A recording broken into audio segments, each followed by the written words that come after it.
এতিয়া কোচবিহাৰৰ পৰা ধুবুৰী গৈ আছোঁ। মই জামান মামা ইয়াৰ বাছখনত যাই আছোঁ।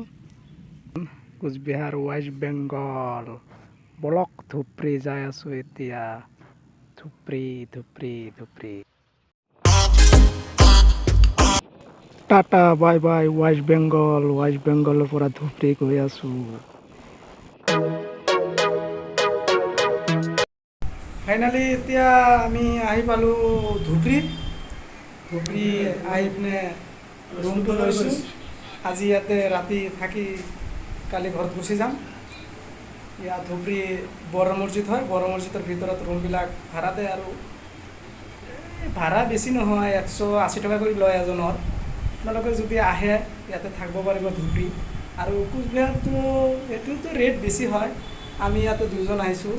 ইয়াৰ মোৰ লগত আছে জামান মামা। জামান মামা টোপনি মাৰি আছে। ফাইনেলি আহিলোঁ, ইয়াতে ভাগৰ লাগিছে সেইকাৰণে টোপনি মাৰি আছে। খোৱা দাৱা কৰিলোঁ আহি।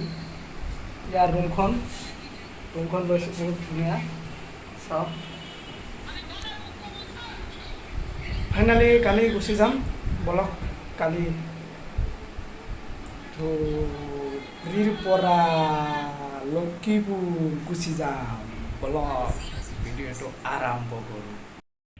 এতিয়া ধুবুৰী লঞ্চ ষ্টেচনত আহি পালোঁ। এতিয়া নাওখন যাই আছে জলেশ্বৰ।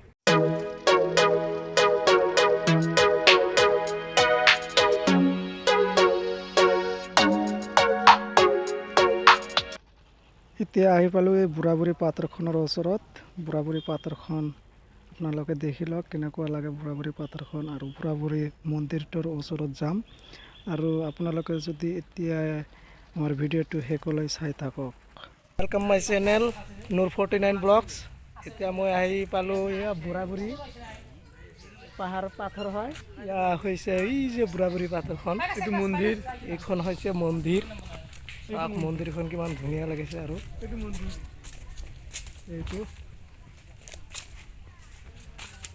ধুবুৰীৰ পৰা ইয়াৰ মোৰ লগত আছে, ইয়াৰ জামান মামা আহি আছে। ইয়াৰ লঞ্চ দি মই আহিছোঁ। বাই বাই বুঢ়াবুঢ়ী পাথৰ। ফাইনেলি এতিয়া আহি পালোঁ জলেশ্বৰৰ পৰা এতিয়া ঘৰত যাম। আগত মছজিদৰ ওচৰত আমি বাইকটো থৈছোঁ, বাইকখন লৈ ঘৰত